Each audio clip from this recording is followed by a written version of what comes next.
G'day legends, I hope that you're having a fantastic day. Now today, of course, at the end, we're going to have a look at the maps. We're going to look at something I was told about potentially where this counteroffensive could go, some more photo evidence of some boats, and of course the North Korean leader Kim Jong-un with the senior members of the Kremlin as well. But firstly, I want to talk again about this. So I spoke yesterday about there was a second British bloke missing in Ukraine. Well, since then, his body has been found. Now, this is the body of Daniel Burke, who served in the Parachute Regiment in the British Army and in the YPG in Syria against the Islamic State.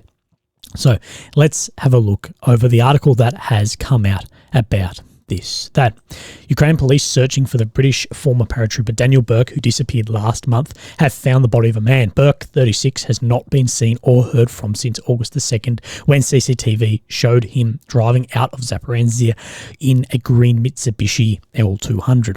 With him in the vehicle was a friend, a colleague, and an Australian Lebanese fighter, Noreen Abdefatah, known as Adam, a member of the foreign fighting group attached to the Ukrainian 78th Gerts Regiment.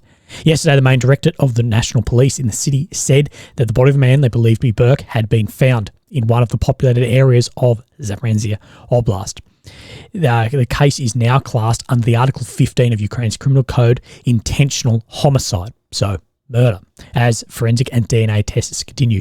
The discovery of the body is breakthrough in an investigation which had earlier struggled to make progress against the background of another killing of a British volunteer.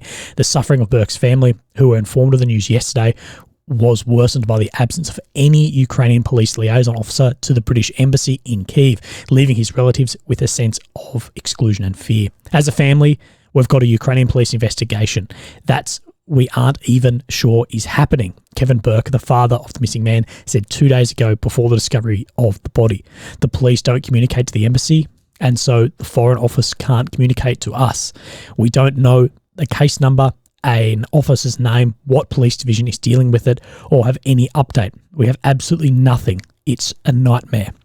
So then it goes that they started to look for the body from there and have found it missing since August. Now, this is the second guy to be murdered like this, at least reported in Ukraine. And these are absolutely shocking incidents. And if you watched the video yesterday, we talk about how things like this have happened. Now, we don't know the absolute case of what has happened here, but we know with Jordan Chadwick that was straight up a torture and murder by everything that is being reported, and I'm being told both that I can say publicly and privately as well. So just an absolutely shocking thing, and that goes into, what is happening within some of these legions and the lack of, I guess, control there that people are trying to get on top of, and then it may fall through things like this. And with a lot of this too comes with money as well. Every foreign fighter I've talked to, or 99% of them, none of them are getting paid. So all of them are then relying on donations. Where there's money, shit goes wrong. Money, in my mind at least, money is the root of all evil. And through talking of this, speculation, or whatever, people always tend to hint on something of donations or money or something like this. And that occurs especially when people aren't getting paid, therefore they're publicly fundraising. Well, that's where things can go wrong. Now, I'm not just blaming that. This is completely unbelievable murder on these guys' behalf. Well, a lot of people said to me they're surprised it hasn't actually been happening earlier. And like I said, these may just be the reported cases we're seeing made public as well. A lot of people die on the front line. If you were going to do this, this would be the place to do it, because if someone shows up dead near the front line here, well, the odds of them being hit by shelling, whatever, but it is just a horrible thing. And I really hope that the Brits can actually get on top of this and get the job done to find out who this is, and people be brought to justice as well, because these things are just absolutely fucking horrible and just not on, no matter where you are in the world, no matter the circumstances, just completely not on. Now, I want to move on too, as I was speaking to a friend only the other day, and he mentioned something that I found was very interesting. And I think myself, a lot of analysts, bloggers, and people really following this may be getting incorrect, at least about the counter-offensive. So we all have this idea that once it gets wet, then that really marks the complete end to the offensive, and wait until it dries up next year. Then it just goes into this sort of stagnant, attritional winter warfare like we saw last year. And that was, I guess, the opinion of the Wet for everyone. Once the ice sets in, that's it. But he was explaining to me, well, now that the Dnieper River is so low due to the Novokhovka Dam being destroyed and then it's emptied out the reservoir from there, that the amount of riverbank to deal with has become significantly less. Therefore, a greater percentage of the surface area of water will freeze and freeze deeper, potentially making a crossing. Now, it is important to note that water, like in a river like this, it doesn't completely freeze, because water and ice are fantastic insulators, but it does matter how thick it is before you can actually go on it with, of course, the liquid water at the bottom and breaking through. So let's have a look at what he's sort of talking about. So, of course, here is the Novokhovka reservoir here that was destroyed. So we know this whole area of the Dnipro is significantly drier than last year. And people even spoke about last year of could there be ice over and cross from. Now, here we have some footage of, this was a couple of months back, but this is what the Novokhovka reservoir actually looks like. Now, this would still be very, very swampy out here, but potentially if there's then ice is over, what could actually then cross from there? So my question of, is this actually doable? And that said, we don't actually really know yet, as we don't have the data on how this will actually freeze, especially now that it is a lot lower. But when I first thought about driving tanks, heavy vehicles across ice, I was like, oh, bullshit. But then I started looking, I'm like, well, there's ice road truckers. We land down the South Pole. The Australian Army lands bloody massive planes on the ice. Now, I know that's a little bit different, but it's not rare to drive things on top of the ice. Now, I had a look too at this then from the US Corps of Engineers of what they give for things driving then on the ice. So this is in inches, but for those of us that don't read in freedom bloody units like myself, it just extrapolated out to centimetres. So here we go, a 7 to 8 ton truck. So we're talking about 25 centimetres of ice here. So then we can actually extrapolate this then further as we have another graph. But this says, you could potentially drive things across this. So then we have this graph that gives us actually a better idea here. So vehicle class in tons and required ice thickness in inches. Now, this is also from the Corps of Engineers. Now, when I was sort of Googling this, doing some research, apparently there's some like old truckers adage that if it's 30 inches thick, it's okay to drive on. And then I was reading in like this and it was like 40 inches, but we'll, with like a semi-trailer. But let's go off this one. So a Bradley, say, is 28 tons. Now, this isn't the greatest fucking graph in the world to actually see what is what, but let's just go that it's somewhere in here. So we're talking, a bit over 10 inches, maybe somewhere in here. So as well, let's say a Abrams is like 70 tons. So go down like here. So we're talking, 45, 60 inches. This graph, it's not the best in the world, but then you have your Leopard 2, whatever, at, 50 tons. So we're somewhere in the middle here. So it does seem like it could really occur around this 30, 40 inch thick. And we don't know how thick that ice will actually get. We don't know how cold this winter is going to be. Last year was a warmer winter. And in this as well, what it doesn't talk about is that tracked vehicles, of course, have a much larger surface area on the ground splayed out than a wheeled vehicle. A wheeled vehicle, this is why if you're driving in the sand, you let your tyres down. So you increase that surface area on your tyre. Tyres have a very, very small patch of surface area actually on the ground.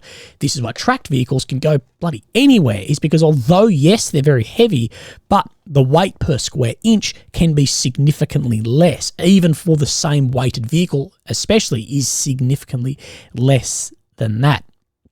So it is very interesting to think about. And from what I've seen, this could actually be very plausible. Now, let's have a look at where this guy was actually talking about. And I can't say, okay, it has to be anonymous, but very interesting in here. So let's then bring up this.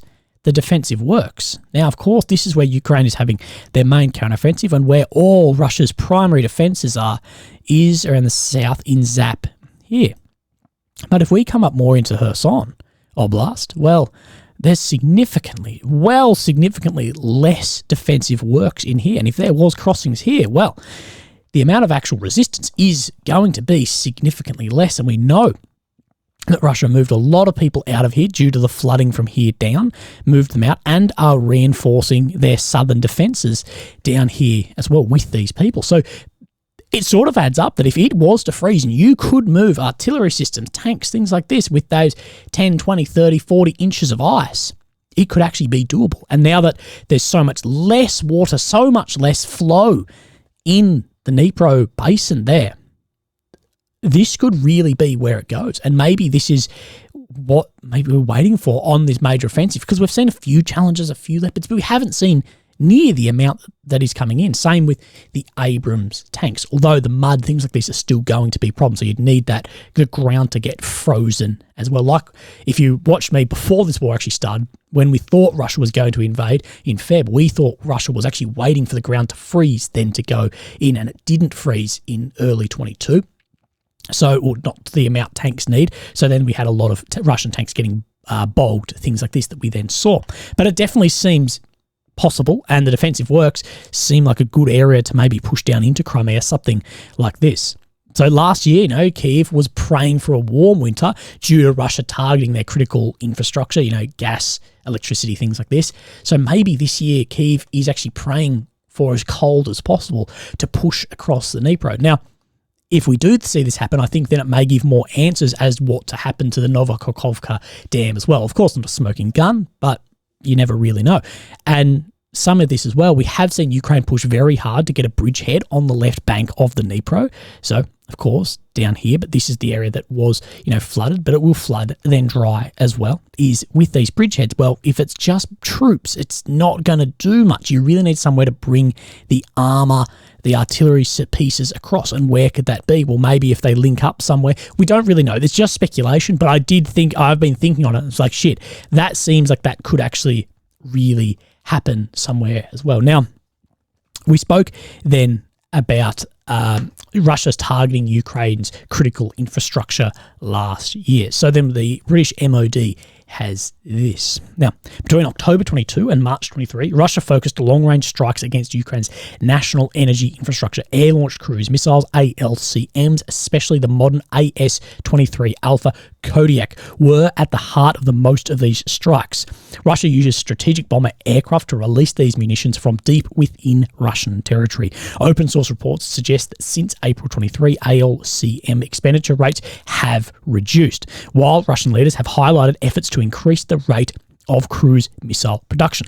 Russia is therefore likely able to generate a significant stockpile of ALCMs, air-launched cruise missiles. There is a realistic possibility that Russia will again focus these weapons against Ukrainian infrastructure targets over the winter. And this goes against everyone who's saying, well, they're out of air-launched cruise missiles, they're out of cruise missiles, and they're using 90%, whatever that even here is saying that they could have a significant stockpile of them from there to use against infrastructure. We could see more of this, but I think that links in with potentially what we could see across here if there is a big freeze through there. So let me know what you think. I'm not saying it will happen, but I'm just saying when I was told about it, I thought, holy shit, what if that is something? Now, we did speak about the Bora class ship yesterday. That was said to be hit by one of Ukraine's suicide drone boats, Sea Baby. Now, we have got this photograph here where it does seem to be listing to the side and the front up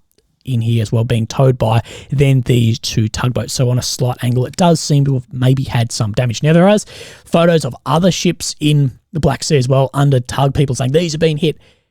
Big ships use tugboats in and out of docks. So like I live near the docks down here, and tugboats are used every day on this. So it doesn't, just because something's being towed by a tug doesn't mean it's been hit, but this listing over to one side could show that. Now, if it has been hit at the rear corner, which is what it was reported as, this could be a lot a lot of fixing on this, because these are a very complex machine. I had a look into these Bora class as well, and they've stopped making them since the end of the Soviet Union, but it did take up until I think the year 2000 or 2001 for these to actually then come into service. So what these have is they've got two main propellers like under the water that drive it, but as they go up to speed, these ones actually come like fold down as a bit of an aerofoil use for higher speed maneuverability things from there as well. So it is interesting exactly how this all then is actually operating, but people saying because this is such a complex system, if that was hit, the specialists to actually fix and repair, and these haven't been in production for a long time,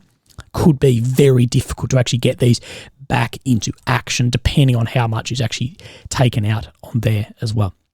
Interesting boat in camouflage. You can sort of tell with things like this, that means they're going to operate closer to the shore as well. And like I've spoken about, I think we could see with these like suicide drone boats acting off visual thermal things like this, I honestly think we'll see more ships coming out with like dazzle camo like we saw in the World Wars, and even like a thermal hiding camo like we see on some of the tanks and things like this too. But Ukraine's digital transformation minister Mikhailo Fedorov has said there will be more drones, more attacks, and fewer Russian ships. That's for sure. So pre-warning that we're going to see more action in the Black Sea and the Black Sea fleet getting targeted by more of Ukrainian drones, missiles, things like this. We're seeing Ukraine really stretch out into those areas as well.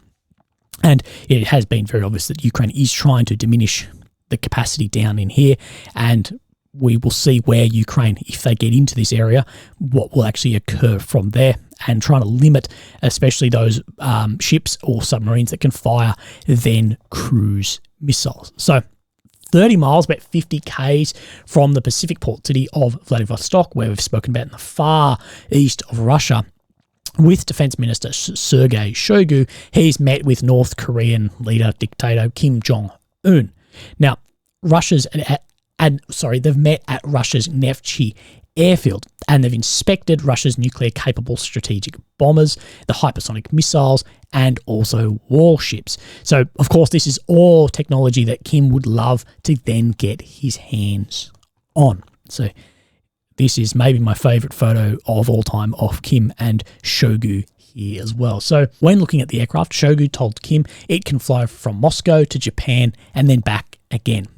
Now, I wonder if Shoigu did mention anything about private jets and air defense systems in this meeting as well. And so here we have a photo with Kim with, of course, a Kinzhal hypersonic missile here, as well as then this photograph here with the Tu bombers behind as well, and the Su bombers too. So where there's a lot of those aircraft in the very far east of the country. We know that Russia is an absolutely massive country.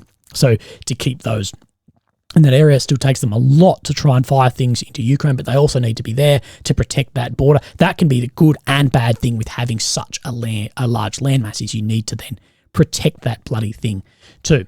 Now, the Kremlin has said that there's no formal agreements have been signed and no sanctions have been violated, but we have spoken about this meeting is probably a ploy for Russia to get more ammo from North Korea. And I even think that potentially, and this is tinfoil hat potentially, but maybe North Korea could act as an intermediary for China. Now, we've seen plenty of intermediaries act in this war, where countries won't want to, say, directly give something to Ukraine. So, oh, look, we'll give it to Germany or whatever, and then they will give it in. So, acting as that, so there's not that, I guess, single link connection. Potentially, we know North Korea has ties with China. Maybe things could act there, and that would be fucking pretty wild. We're not really sure. But of course, Kim wants the tech, and Russia wants the arty bullets, bombs, the dumb weapons, and Kim wants the smart weapons. So NATO chief Jens Stoltenberg has warned again of a long war. Now, he said yesterday, most wars last longer than expected when they first begin. Therefore, we must prepare ourselves for a long war in Ukraine. And we have seen dates of 2026, places like that, thrown around in this war. Now, I will say there's been very, very few updates on the deep state map, but we're going to go across it anyway. So, of course, we have Ukraine, then Kyiv, the capital, in the centre. And we've red areas occupied since 22, and the purple since 14, of course, this being Crimea, Donetsk, Luhansk. Here we've got Romania, Poland, Belarus, and Russia around here. Now, where we are going to zoom in on is into Robertini, down to the south of Orokiv, on, I guess, the Orokiv front, the Robertini front, the Verbove front, the Tokmak front, whatever people are bloody calling it day to day, depending on what side of the bloody fence you want to fall on. But we have seen Ukraine are pushing to the west of Robertini. Now, this map doesn't really change much, but you can see Ukraine does get more positions in this Russian trench system here, the defensive works, and also just up here. So between yesterday, today, we see this, and a small move just to the west of Verbove here, as well as they exert more control. Now, the ISW does say that Russia exert less control over Verbove, but it has really slowed down. We did see this big push like through here in 24 or 48 hours, and it has slowed in here again. So we are going to look over some of the other maps and line these up as well. Now, the daily Ukraine map update, the other map we normally use, there's been no change on that at all, so I'm not going to look over that. So let's then have a look at what Suryak says as well. Situation on Zap front, Ukrainian army made small advances west of Robertini. In addition, troops launched new attack towards Verbove, which was repelled by the Russian army. So this shows the small move we saw near Verbove on the deep state. And this bit here just shows this little bit kicking out and moving in here as well. So fairly close maps, no big, huge changes in there. But then we're going to have a look over then the ISW map of today. So this shows this kick in here, and it does show it a fair bit more dramatic than the other maps then show in here, taking up some more of that grey zone. You can just line up where then these defensive works are here with these three and these three. But we're going to line this up and then to the 10th of September map here too. So just to get an idea, because today is the 17th, yeah, today is the 17th, of what has really changed around here. So the Verbove front, at least ISW, isn't showing really any difference in here, but it is showing that this bit is more claimed here, heading into Verbove as well than it was then on the 10th, making another way in. And of course, the 10th is when this area then got cleared. But what it does show is then this western push from Ukraine through Robertini in this area into these defensive works as well here today. So that does show a large amount of taken ground in there as well. And of course, it sort of skirts down around here. So it comes more down. You see where this defensive work is, this little hoop. It comes down into here. So it cuts right in through this area. So there are some changes we're seeing over the past 7 days, but it is moving slow in that area, just like Jens Stoltenberg talks about, and everyone will talk about. And you're allowed to say, you're not, when you can't criticize something that is just so fucking stupid, you can criticize something, you can look at something, you can question things. That's part of being human. And saying it's moving slow, that's not a criticism. It's a fucking observation looking at it, and we don't know the full picture. So maybe things are going slow, setting something up. Maybe things aren't going too well. We don't know, and we will know probably sooner rather than later as winter sets in, if we see that what we talked about in the beginning. If we don't, things from there. So let's look at then War Mapper of today. Now this shows just in a little bit different area here, but that area also does show on, oh my God. And this also does show just here. So that's not what the ISW showed, but between War Mapper and Deep State, it shows just this little southwesterly push in here as well. So then let's look at War Mapper from September then the 12th and look at what is a bit different. So more ground, of course, it said only today being taken up to Verbove. You can see this like off-coloured purple is what is the move up into here as well. So of course doesn't show this, but show just out through here.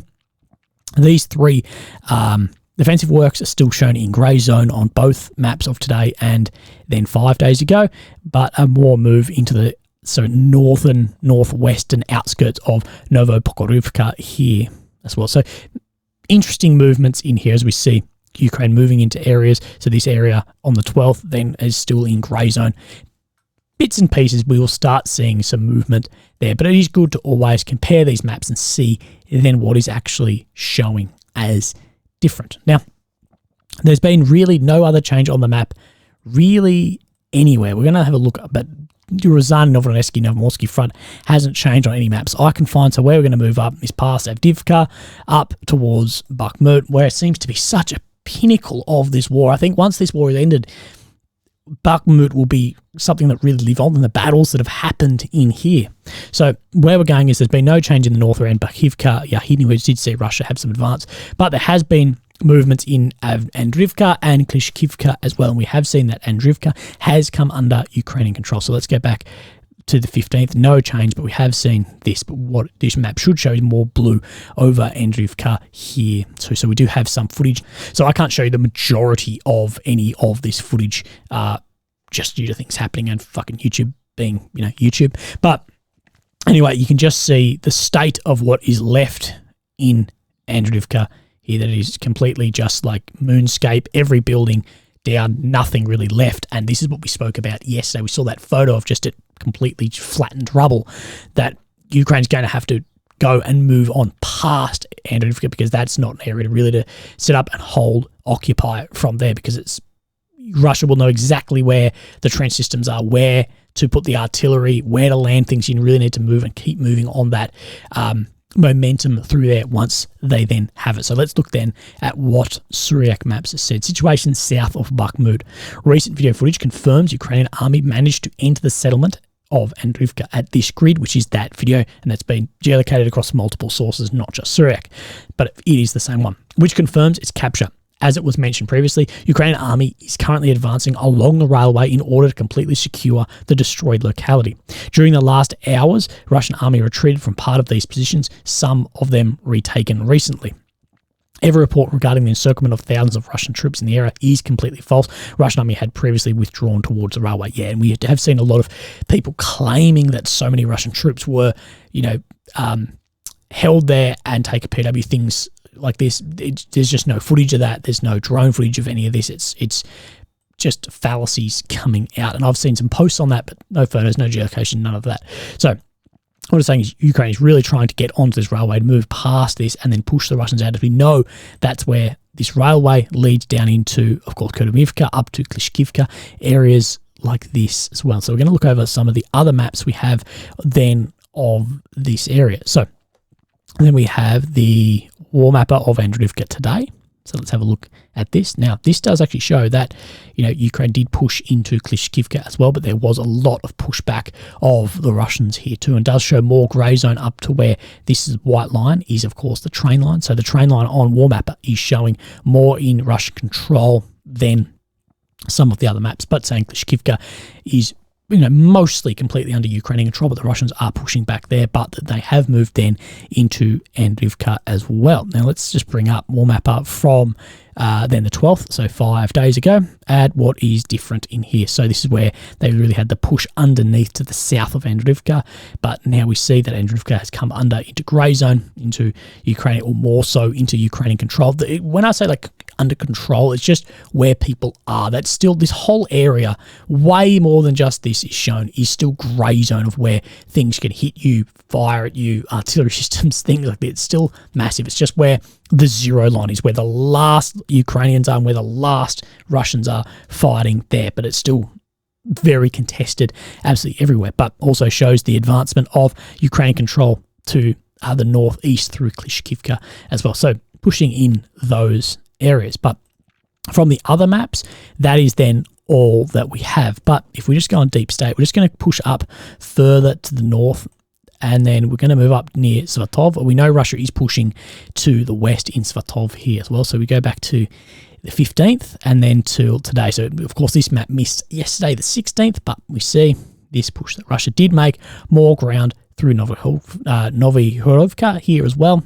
Shocking pronouncement, I apologise, but is making more ground through these areas as well. And this is not the first time I've seen Russia push very hard, making some significant ground in these areas too, but up into the northeast, no change. So no real dramatic changes other than the capture of Andrivka there too, but it is just completely rubble, so we need to see a movement there too. So, legends, I hope you've enjoyed it. If you'd like to support me, there's links down below, and I really appreciate it.